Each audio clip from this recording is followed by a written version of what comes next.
So, ayun guys, no? Ito na ang aking last vlog. Hindi naman last vlog. Last, kumbaga sabihin natin, yung destination din narating na natin, no? Dito tayo ngayon guys sa Paway Church o sa bayan o lugar ng Ilocos Sur ba to? Ilocos North. Ay, Ilocos Sur na pala, no? Kasi nagpa-picture nga pala ako sa Arco doon kanina. So ngayon guys, ay mag, 9, siguro mga 9:45 ako dumating dito. Yan, 9:52 na. So ito guys yung Paway Church, no? Pasensyahan nyo na. At ginabi tayo. Pero okay pa rin dito, maraming tambay. Tulad ng mga batang yan. Yan. Ayan guys ang Paway Church, pagjagaan nyo na. At madilim. Yan, yan. Try natin magpa-picture doon. Kaya alam, walang magpa-picture sa akin eh. Maano rin. Madilim. So ito lang. Ganito ang Paway Church pagka 10 na ng gabi. Tahimik siya. Yan, may ilaw lang sa taas, no? So yun guys, oh, na kapag ride na tayo ng sabihin natin sa gusto kong magawa. Ayan, biglaan nga to guys eh. Actually 2 oras nga lang ang tulog ko. Kaya ang problema pag uwi ko. Diba? Pag uwi ko, diba? Hindi pa naman ako makapaspas dahil nga. Kaya pansin nyo matagal ang oras ko kasi marami kong tigil kasi nga inaantok ako. Yan, naantok ako. At namiss ko yung Paway nito eh. Siguro guys, pangatlong beses na pumunta rito eh. Daanan. Yan, naantok ako. Lalo na ngayon. Siyempre, yung motor ko, hindi ko napagawa yung kanyang ilaw. Yan, yung lagayan dyan sa gilid. Oh, bakante pa. Ayun, papansin nyo. Pang crash guard. Silang ilaw ko, andito. So, ilan guys ang aking vlog dito sa Paway Church. Mamaya, pakita ko yung likod doon. Yan.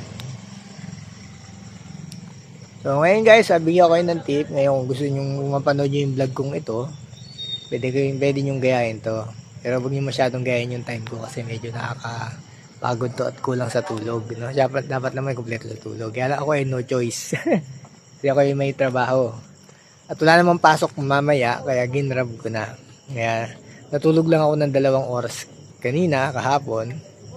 At gora na ako dito. Ayan, ganda ng buwan. So yun guys, bigyan ko kayo ng tip. Sa Ilocos, kung hindi nyo pa alam, pero marami namang nakapag-ride na sa Ilocos ng night ride, no? Ayan. Pero ako naman, noon ko pa nagawa. Pero ang pinagkaiba ngayon, mas very safe, no? Ang daming pulis bawat kanto.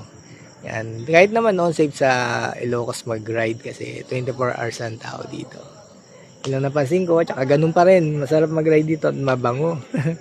Napansin ko na mabango. Tagang probinsya yung mga ano rito. Datingan ng mga daan, maamoy mo. Kaya napakaganda talaga dito sa Ilocos. Talagang favorite ko din tong road trip ride.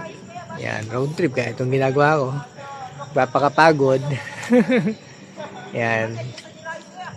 Yun, tapos sa bala ko, syempre kayo may ano sa vegan mismo. Try kong kumain sa McDo. Ayan, ma-vlog ko. Mag-isip ako na maiba-vlog ko, di ba? Ayan, sa McDo. Ayun guys, para alis sana nag-enjoy kayo sa aking mga vlog, no? By detail siya, kung anong oras, kung anong ginagawa ko. Ayan. Wala nga lang akong kuwang nag-ride ako kasi ewan ko ba, tuwing mag-ride ako, lagi tiyo-toyo yung mga gamit. Ngayon sira, power bank. Anyway guys, continuous pa rin tayong vlog at okay tayo ngayon, nagawa na natin ng kalahati pa lang nagawa natin, 500 kilometers. Siyempre babalik tayo para makompleto ang 1,000 kilometers at sumobra tayo guys, no? Yan. At ito panimula to noon kapag gusto gawin. So ngayon nagawa ko ng itong kalayong ride na medyo mahaba-habang kilometers. Mag-aano tayo, magbablog pa tayo ng mga balikan na ride. Yan, no? Okay guys, thanks for watching this Tip Ride TV at ginabi na dito sa Paway Church. Alas 10 na.